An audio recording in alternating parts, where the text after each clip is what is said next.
Good evening, everybody. Welcome to Monday, March 9th, Pullman Police Advisory Committee. I am Stephanie Rink, the chair of the committee. Thank you, everyone, for joining us.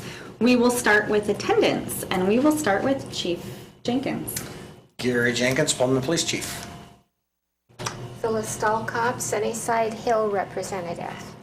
Barbara Hammond, College Hill Representative. Eric Tetzloff, Business Community Representative and Vice Chair. And again, Stephanie Rink, the chair, and I'm also the Pullman School District Parent Representative. Angela Center, WCU Faculty Staff. Krista Gross, I'm the Pullman at-large member. David Makin, representative for the multicultural members. Isabella Makin, Pullman High School representative. Philippe Luchenko, military Hill representative. Great, thank you. Next up is our approval of minutes. Does anybody have any edits, concerns, comments about the minutes that Darby proposed? Do we have a motion to approve? I'll move. So move. Do a second. Second. All those in favor, say aye. Aye. Any opposed?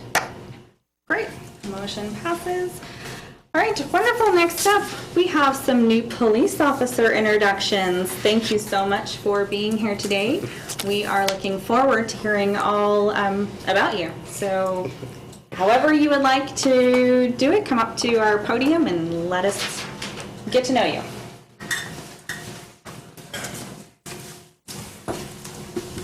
Hi, I'm Lev St. Andre. I am originally from Tacoma, Washington. I came up here in 2013 to start college, or finish college, I guess. Graduated in 2016 with my bachelor's in kinesiology and my minor in strength conditioning. I then went back to Bellevue, where I worked at Pro Sports Club doing personal training and performance coaching. And then during that time period, kind of got more enticed into the journey of becoming a police officer. And also during that time, my wife and I had decided to make an effort to get back over to this side of the state. We originally wanted Pullman, but we were kind of just in the more ballpark of we just want to get to Eastern Washington. And then a couple months before my testing scores had expired for a national testing network that we used to use for our new officers, Pullman started hiring, so I submitted my scores and began that process. I still remember after I sent my scores, I actually emailed Chief Jenkins and I was like, I'm so happy you guys are accepting new applications. I really look forward to sitting down and talking with you one day. And he emailed me right back saying, did I want to set up a meeting? Unfortunately, I couldn't because I was in Seattle at the time, but it was one of those things that kind of let me know that this was someplace that I wanted to be, because you usually don't get emails and stuff like that from chiefs or sheriffs or things like that. And it was a good feeling. It was a good start to the process that later became this. So. When did you go to the academy? I went to the academy.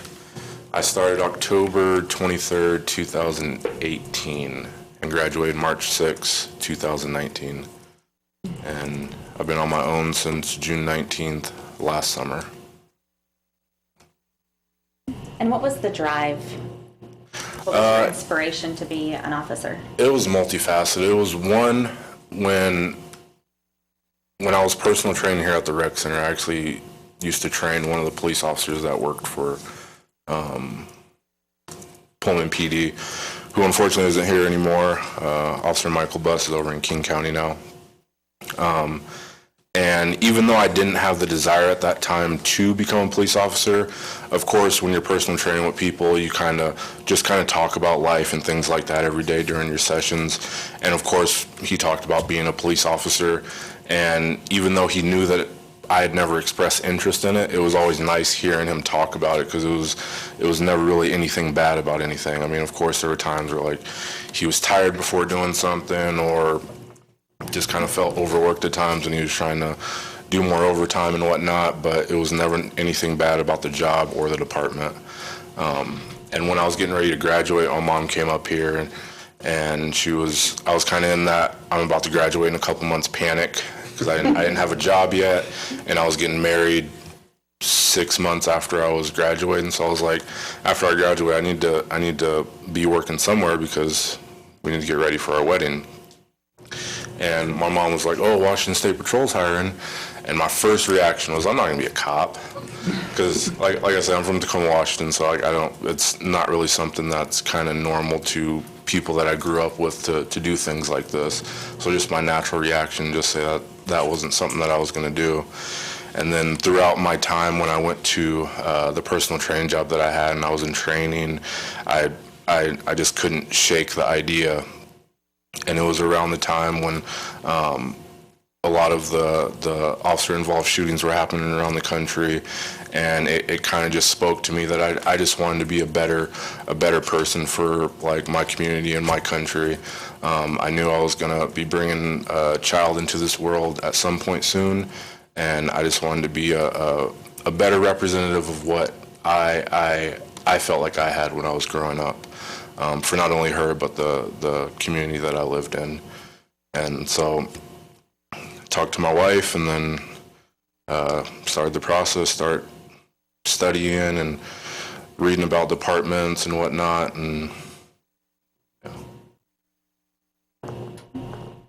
What's been your biggest challenge or the scariest or hardest part so far? Biggest challenge. Well, I guess ultimately just because I had no background in this field at all. I mean, I've done security for bars and concert venues since I turned 21. But as far as like law enforcement, crim law, and things of that sort, like I had no experience at all. So like when I started the academy, I knew that I was going to have to put in more effort just to make it happen. But fortunately, because I had a drive to get into this, it was easy. And it was one of those things that I always told my wife, like when it came to like me studying or working out or going to the shooting range or something like that. I have a very like hyper-focused personality. So like when I want something like regardless of how long it's going to take or how hard it's going to be to obtain, like I just can't think about anything else until I get it. And that's one of the things that I love about this job is I feel like having that type of personality benefits me because you can't be too good at this job. So when it comes to defensive tactics or shooting or knowing your laws or being able to talk with people better, like you can't be too good at it. So I feel like it fits kind of my mindset a lot when it comes to this profession. But ultimately just completely turning over my science degree and doing things like this, I would say that was probably the biggest challenge. Thank you. Yeah. Any other questions? Well, thank you, Officer St. Andre. It's great to meet you. Thank you for going first. Yeah.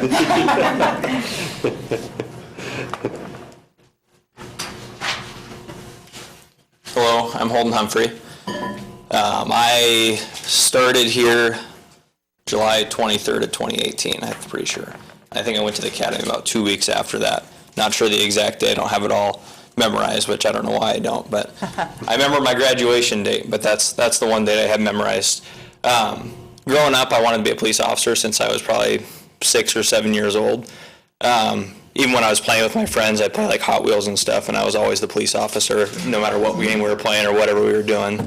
If we played cops and robbers, I never was the robber. I always had to be the cop. So, and then as I got older, I learned more about like what it meant to be a police officer, the things that police officers did, and I got more and more interested in it. Obviously, when I was a kid, it wasn't for the same reasons that I want to be a police officer as I do now, because you think obviously a lot differently when you're 6 or 7 versus when you're an adult.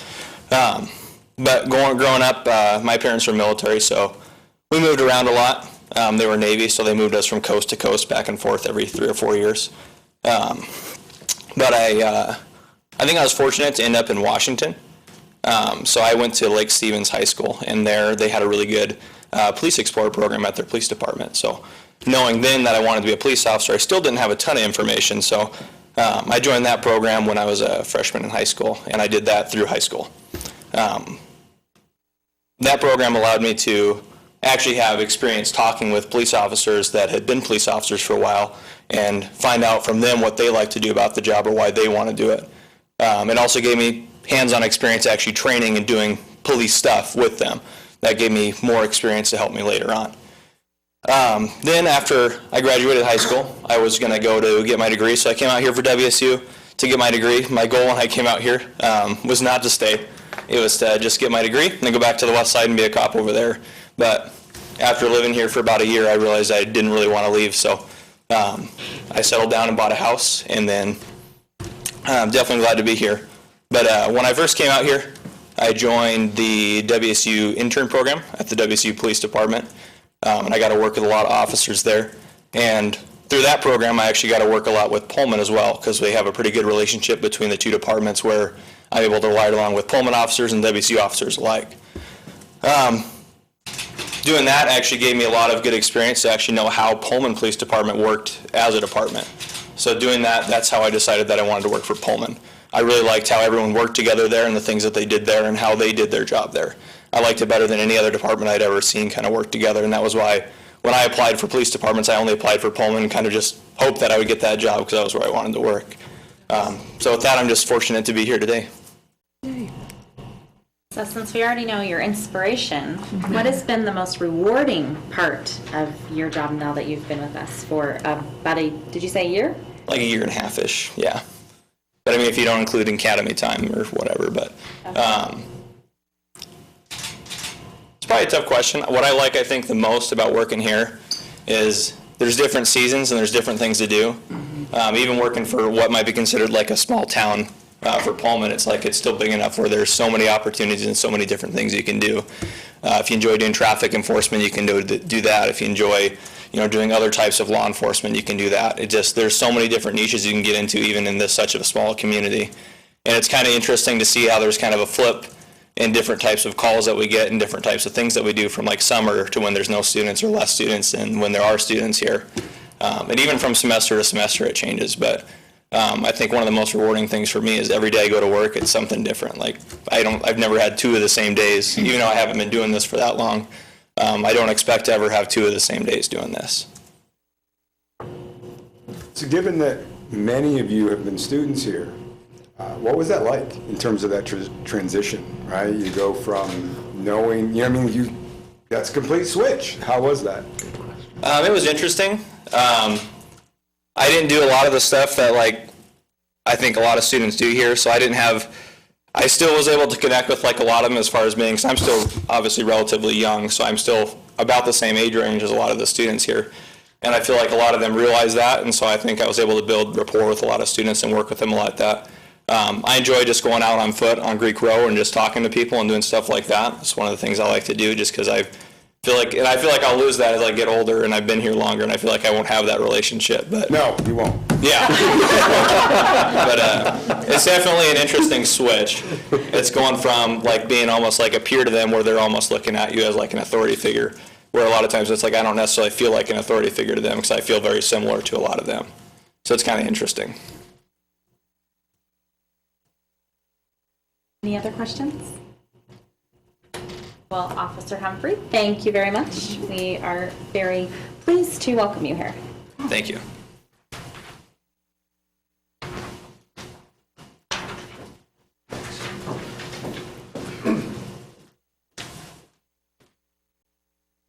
Hi, I'm Jared Hulk. Actually, this is my second week on the job. I think I am absolutely the newest officer on the team. A little about myself. I'm 26. I did come here over from Idaho, just north of Boise. I'm sure nobody will know exactly where I was at. Never heard of it, but I spent a year on the job over there working for a sheriff, and I was actually 3 weeks into the Idaho Academy when I was offered a position here, and I accepted. So looking forward to what Pullman offers to me, and as far as it goes of wanting to be a cop, I never even thought about being a cop. I went to school at Columbia Basin College. I'm from Tri-Cities originally, and I got my AA from there. And from there, all my friends went to Wazoo and for various reasons, and I actually did apply, and I just chose not to go. I wanted to go down south with palm trees and sunshine and where I could swim every day. So I ended up going to Arizona State University. And after a year paying out-of-state tuition, I thought, hey, this is not the most fun, looking at what my student debt would be in 4 years. So I did move back. I'm still currently going online. It's been tough to find time, especially with going through FTO phases in Idaho and then going to academy and coming here and going to another academy. So it'll be tough, but I absolutely do plan to finish in criminology. I went there. I wanted to work in sports. Growing up, sports have been my life. I wanted to work for a professional sports team, whether that be the NBA or NFL, really high dreams.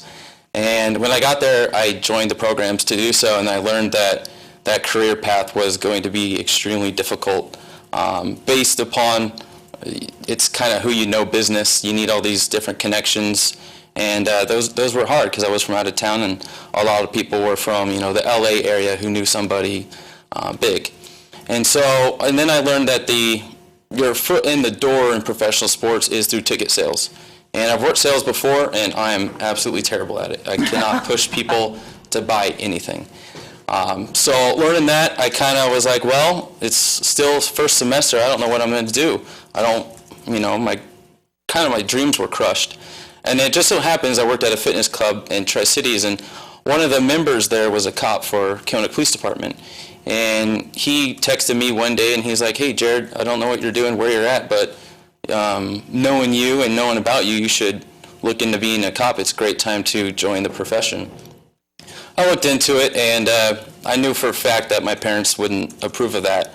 And so I originally started looking at FBI and it was like state liquor board, something that wasn't necessarily risking your life too much. And finally, I looked into it. I figured now that wouldn't be for me either. So I looked into actual police work. And during Christmas break, between semesters, I went on a couple ride-alongs and instantly fell in love, whether it be the adrenaline rush or just going out every day and talking with different people, building the rapport with the community. And he also told me that it still sticks to me today this is the only job he would do for free. And that really stuck with me for the last few years that I've been trying to get in law enforcement and working. So then I changed, started going to criminology, canceled all my credits out and started over again, and applied to Idaho and got the job there. It was the first job that offered me a position, and I took it. Not regretfully, but it did teach me a lot of things. It just, in the middle of nowhere, I'm used to a bigger city, Tri-City, I live in Phoenix, and it was rough, and I'm engaged right now, and it's been really hard to be away from her. But she finally moved over to Idaho, got a job in Boise, so I was commuting from Boise up to about 2 hours where I was working. It was really hard. Then offered here, moved here. She's still in Boise, but as soon as I finish academy, she does plan on finding a job up here and hopefully get a house, and start a family.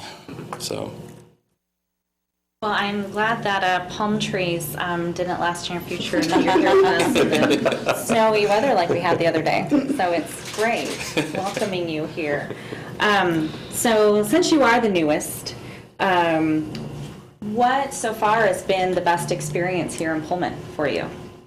Absolutely, the people that I've met. I've heard horror stories about starting at police departments and how they treat the new guys, the rookies, and since I've been here, I've been welcomed. I've had multiple people come up and introduce themselves without me kind of, walking, tiptoeing around, trying to be careful, and it's been awesome. Everybody's been super professional, super courteous to me, and they take an interest in me, and that's awesome to me because it's not always like that. That's good to hear.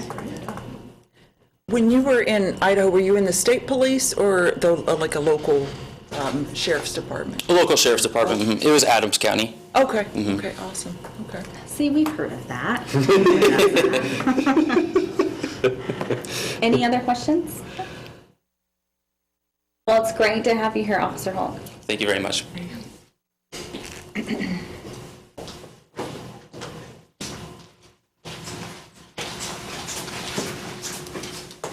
Might have to move that down a little bit.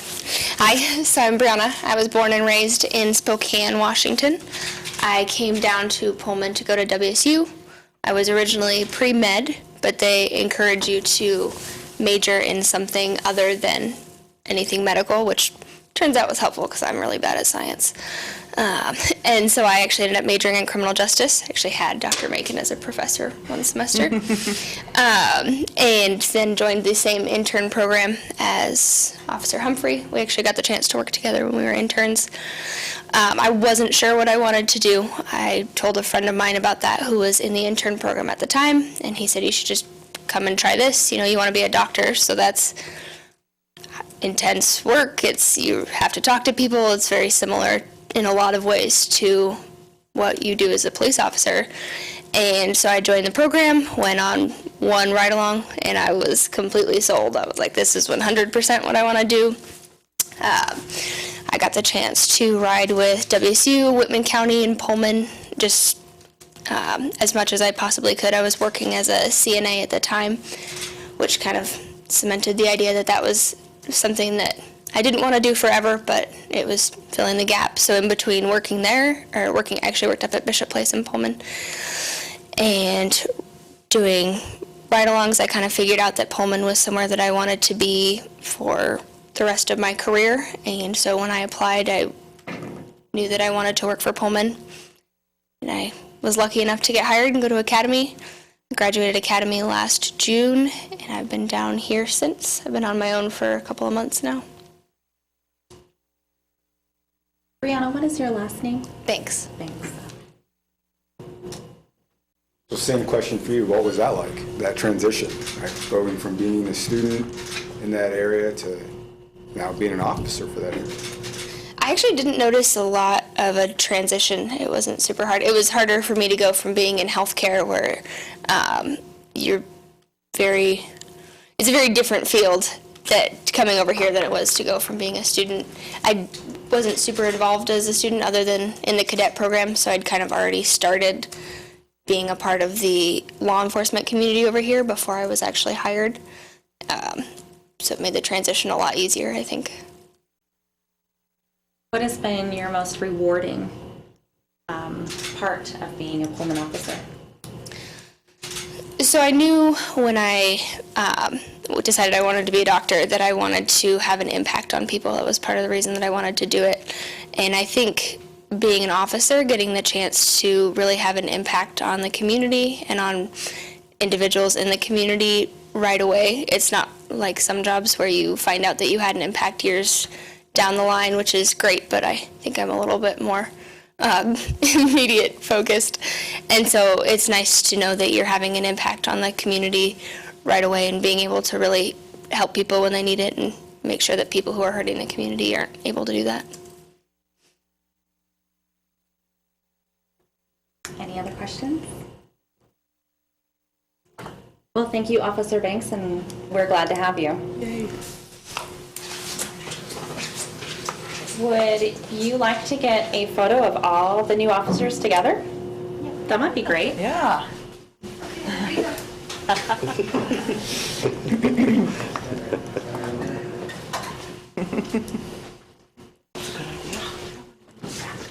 know, let's not here. We're not going to be in the photo. We're not going to be in the photo. I like that photo bombing out. Her little head peeking between. What'd you say? That's a mood. Awesome. Thank you, guys. Yay. You know, before we let them go, you know, we talk about our hiring process, and so just for them to be here is a big deal.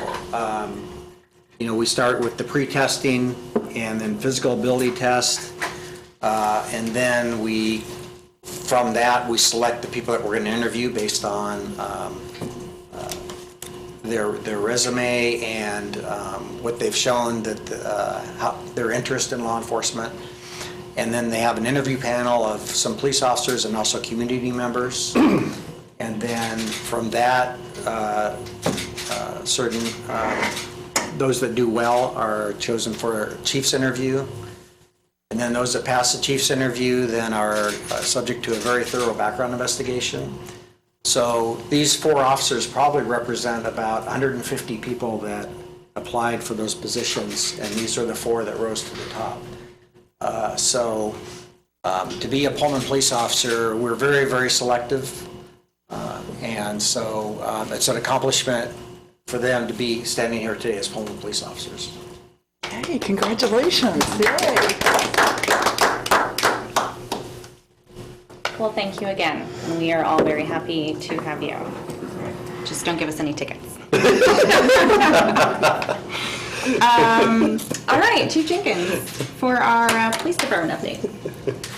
So you guys are free. You guys don't have to stay for the rest of the meeting if you don't want. Thank you, Chief. Someone here on overtime.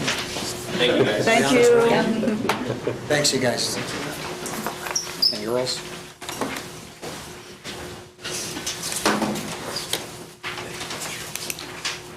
All right, so where we are hiring-wise, one of the newer officers, Kayla Nuxall, is working tonight, and she was going to come over if she was able to, but she's probably on a call right now, but she's in field training. So she is, we're authorized 33 positions. She's number 29. Officer Joseph Guile just started the academy last week, and so he's number 30. Jared will start the academy April 1st, so he's number 31, and so we have 2 more to hire.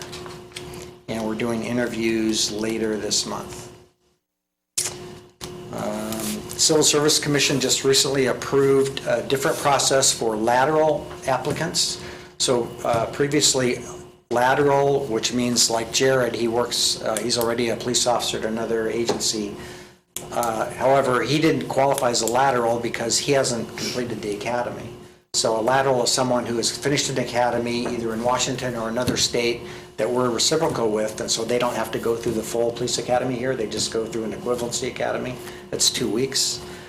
And so everyone has had to go through the same process, but the Civil Service Commission approved our request to change it for laterals where they no longer do the pre-testing or the physical agility testing with public safety testing.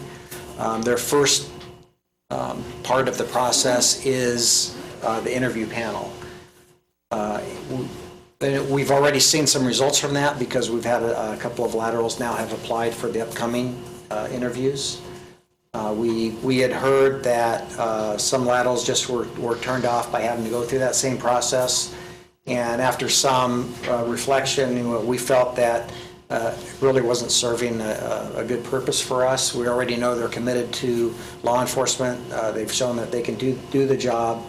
And we have a physical examination that's done during the background process so that we know that they're able to physically handle the job. So anyway, we now have that new process for laterals, and so I think we'll likely see some more lateral candidates when we do recruitments.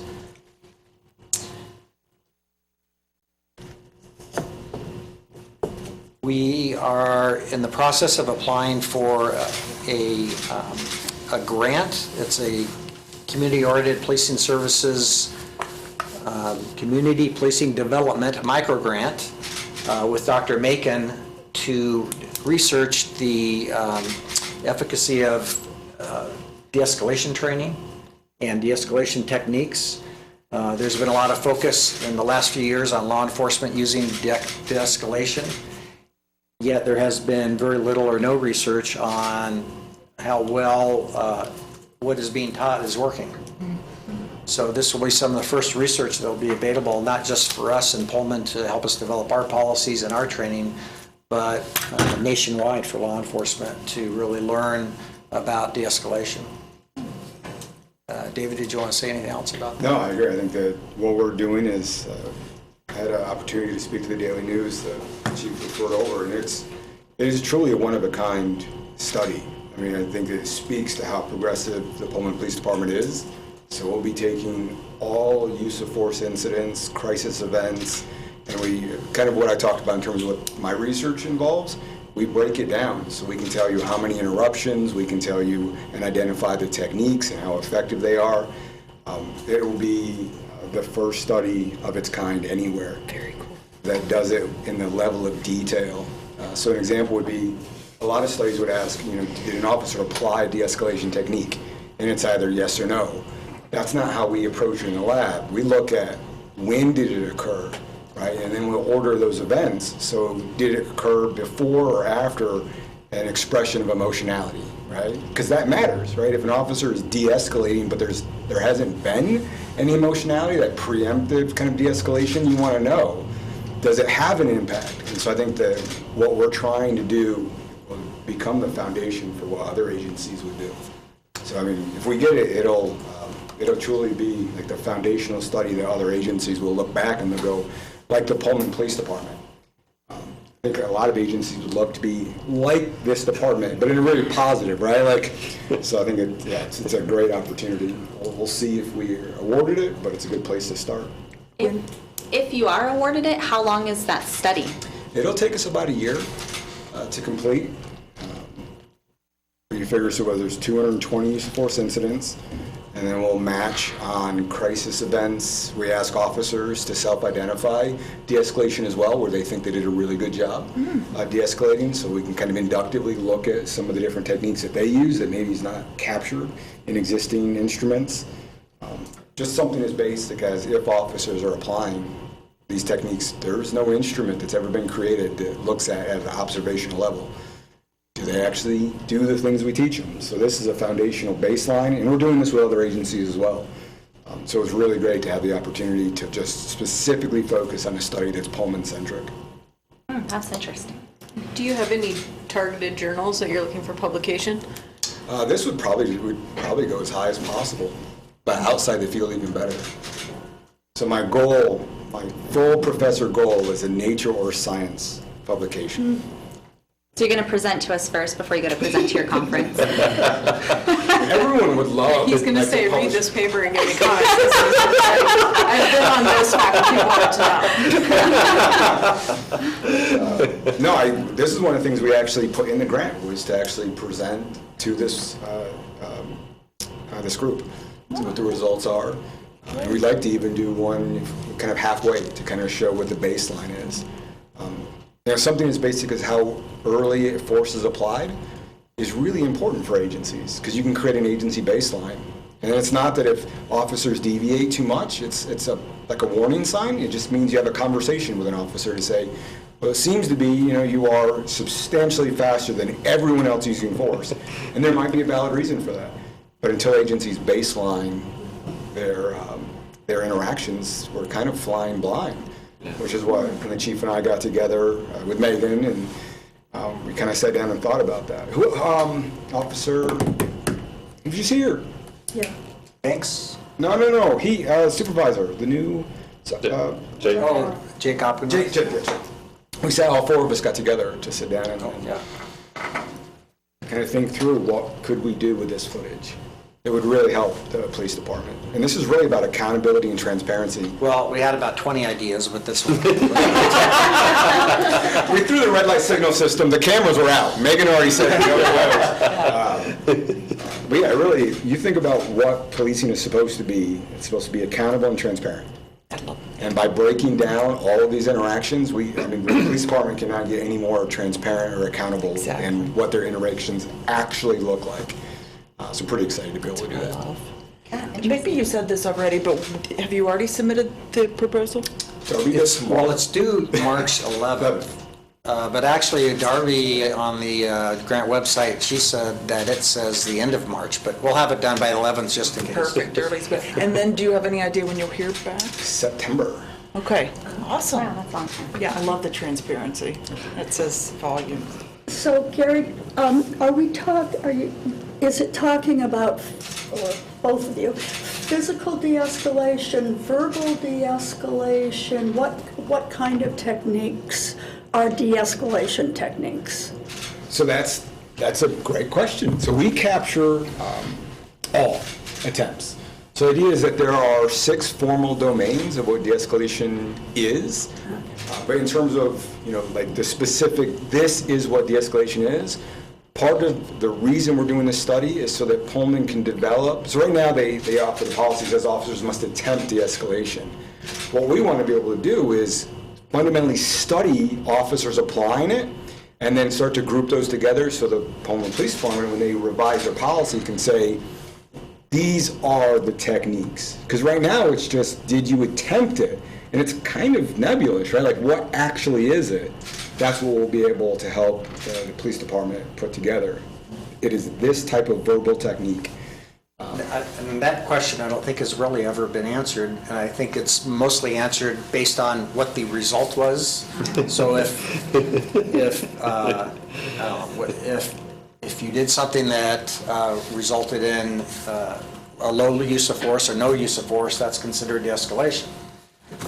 And somebody may end up using some kind of mid-level or even high-level use of force that did use de-escalation, but it just wasn't effective. So we need to study that more to figure out, obviously there's going to be times where you're going to try everything and then nothing's going to work and you're going to have to use a high level of force. But trying to figure out when those should be happening and shouldn't be happening. Yeah, like active listening, right? Like, what does it look like in practice? Controlling, so an officer, one of the domains is controlling their emotional states. Because we know it's reciprocal, and we published some work that really looks at the reciprocity of what happens when you start emoting. But you think about how challenging that can be, right? Like, how do you truly measure it? We've done some biometric work. We're not putting that in this study.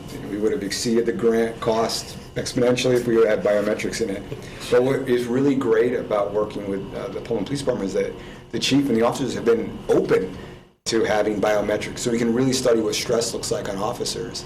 I would argue that's probably one of the most important studies that we could do, is truly study what stress looks like over the course of a shift. Study how fatigue has an impact on officer decision-making. With the police department being so open to really allowing us to kind of deconstruct their interactions, we could start to answer those types of questions. So really exciting. And that was one of the 20 things, was using biometrics. But it's called the micro grant, which means the cap is $100,000, so that we're limited on what we could really do with this grant, but we're definitely looking at other ones.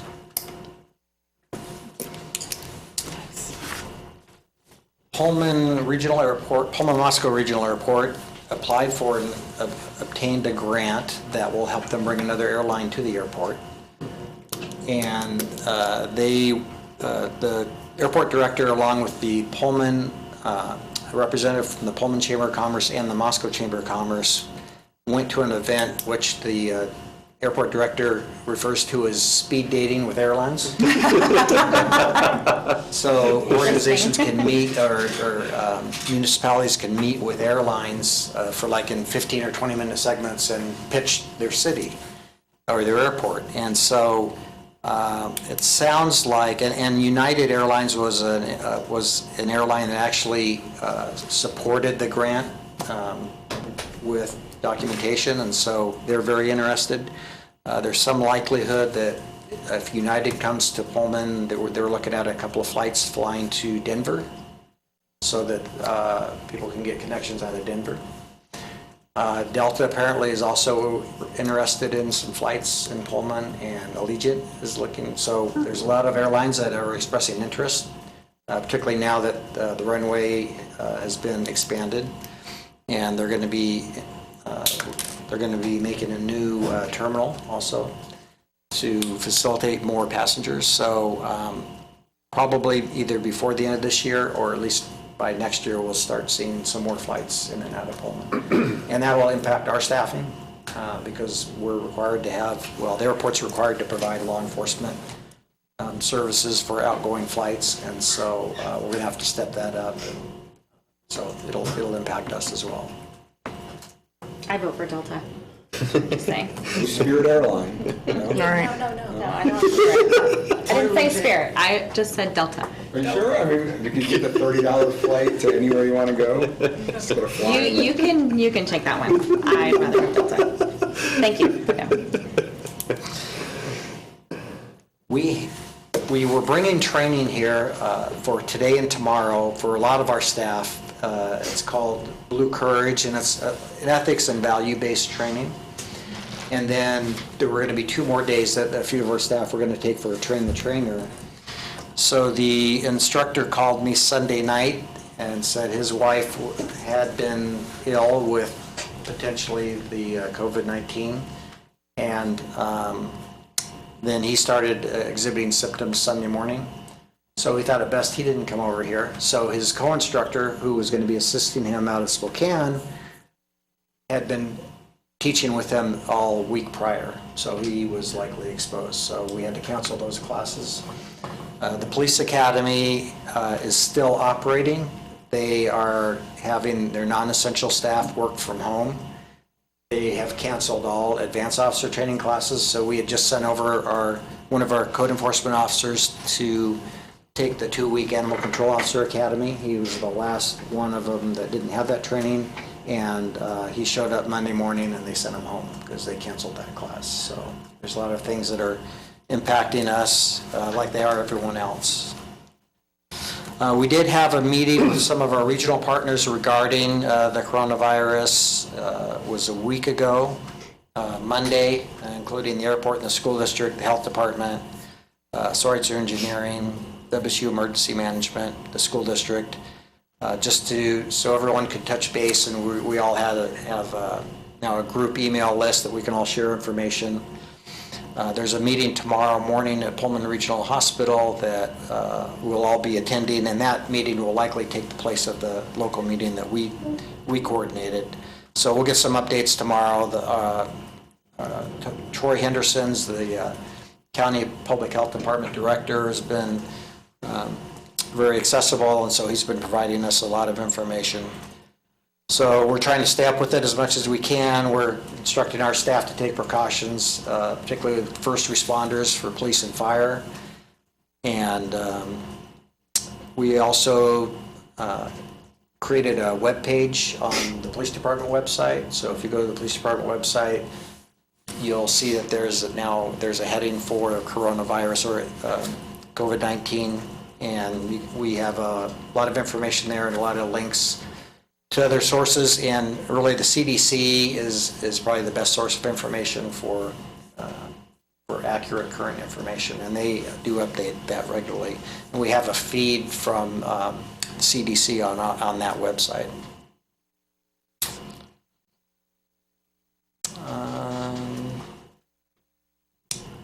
That's all I have. Any questions? One question, I'm just curious, so the current numbers, as far as your staffing numbers, is that, I thought I heard something about possibly another retirement or 2 coming up, and I was just... We have an officer whose spouse graduated from the vet school and then has relocated, and so he will be relocating. And so are those already taken into play, or are those future and... That will be another hire that we'll have to okay. replace, yeah. Okay. So hopefully, right now, we have a lot of applicants in this next interview panel, and I think we'll have enough for 2 days of interviews. So I'm hoping that we'll be able to create a list that we'll be able to hire to fill all the vacancies from the list. If not, we will do another recruitment. I have a question that's completely really not related to that. But so at the planning commission meeting, we had the BDS come and speak to us, and they talked all about how moving Main Street down to like 2 lanes, or even the whatever that's called. 1-way to 2-way? Yes, thank you. And I had asked them about public safety, and especially with, as we know, there's lots of red light runners, because that's why we brought up that last meeting, and the traffic there. But did they meet with you guys? And They did. So when they were all done with their study, I asked if we could submit something, and basically I just submitted some information about downtown parking, some recommendations. But that was pretty much our input. That's what I gathered, but I just wasn't 100% sure. He did speak about the parking, and he said that we have tons of parking spaces downtown, and think a lot of us just like scratched our heads and like, Do you ask them where they are? I know, I've kind of been around trying to get to like either Rico's or to Neil's many times, and I've never been able to find parking. And I've circled all over the place, so I'm not really sure. But it was just interesting, and I know it's long ways away before they start doing anything, but it would be interesting if they would then focus on the public safety aspect. Because I had brought up, my kids walking down to Daily Grind to get ice cream. And with the congestion right now, how it is, not in the summer because all the students are gone, but any other time between that 3 and 6 o'clock. So congested right there, and for them to take it down to 2 lanes. Well, I mean, to be fair, a lot of the things that they looked at are engineering solutions. And then, really then would be our responsibility to work to enforce whatever solutions they came up with engineering-wise. So right now we're looking at the parking situation. I have a meeting with the Pullman Downtown Association in a couple of weeks because I've been talking with them about some of the recommendations. I definitely want to get their input and feedback because they're really who we're serving as far as the parking goes, the businesses and their customers. Right. So we're working on that. Stephanie, were they talking about diagonal parking? Yeah, back in diagonal parking. Yeah, on one side of the road only though. Oh. Yeah. And a one-way street on Main Street. Oh, sorry. One way. All right. I'm sorry, not a one-way, a two-way street on Main Street. Okay, I was like, so, Would all of the highway traffic then be routed down Main Street? I think because Main Street's a highway. Well, yeah, it's already there, and that's another thing they'd have to look at with WashDOT to see if that's even feasible. Main Street takes up 3 lanes and fills up with traffic, so how are they going to fit into one Well, way? that was my question, Yeah. but they said it was possible. I was just curious if they met with you. I did ask them if they would meet with you, but apparently they didn't. All right. Any other questions for Chief Jenkins? All right, well, let's see what's happening around town. Phyllis, do you want to start us off? Golly, I have nothing to report. Well, that's good, though, right? Yeah, that's good. Yeah, that's good, but I don't think I've ever reported anything, so it would be nice to do that sometime. We could come up on your hill and create a little... It's a good idea.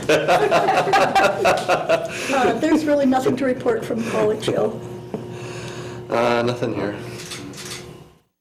Yeah, nothing for Pullman parents either. We are, as you can imagine, knee-deep in the COVID-19 up on campus and what WSU's response would be. So WSU has their own COVID-19 website, much like the police department's does. So if you just go on their website and Google it, you can see what their latest announcements are, and that is our official statement. Nobody's supposed to say anything other than what's on that website.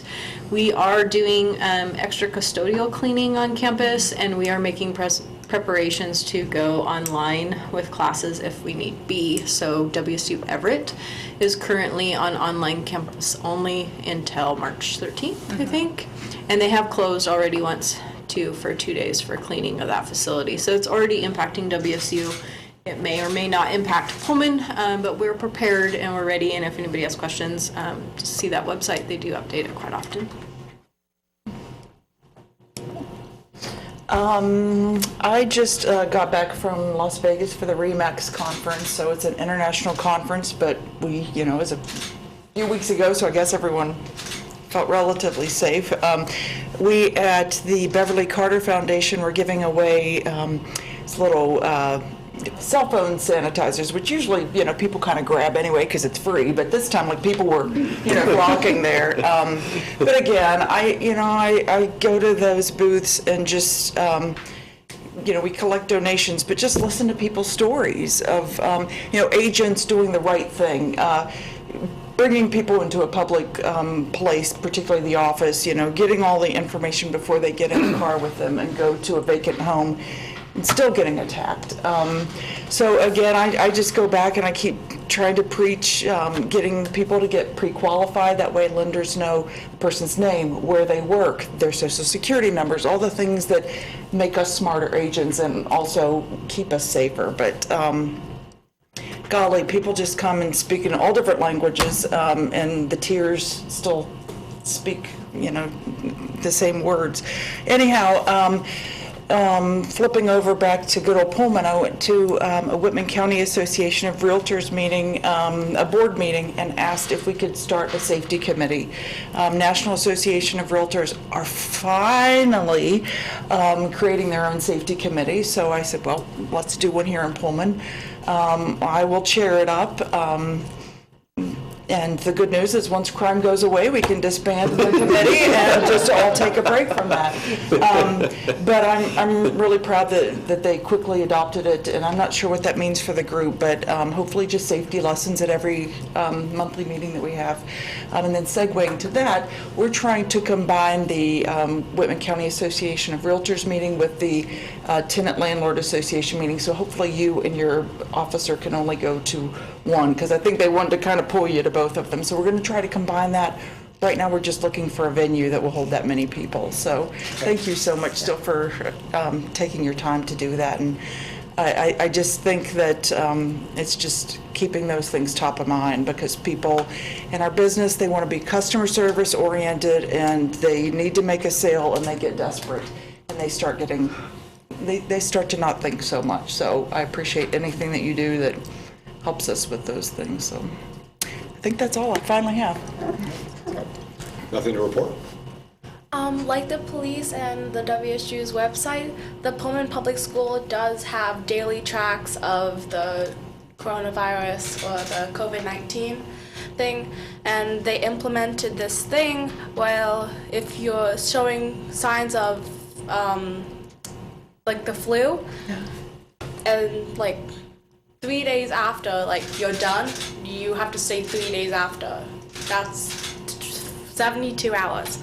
On the lighter note, we have Beauty and the Beast showing on the 12th so like this week, Thursday, Friday, and Saturday, and next week, Thursday, Friday, and Saturday. As well as the orchestra was given, well, they got an award because they had a 3.8 GPA for all the orchestras around gray and blue together. So all the students had a 3.8? I think it was their average. Oh, the average? Oh. Well, still, that's really good. And they usually win that, so that's awesome. We're playing for the school board, on Wednesday at 6:15. Wow. Are you in the orchestra? Yes. What do you play? Violin. Good for you. Yay. How, have you been playing since 4th grade? Yes. Yay. Military Hill, no news so far. Well, you can always come play for us if you'd like. Yes.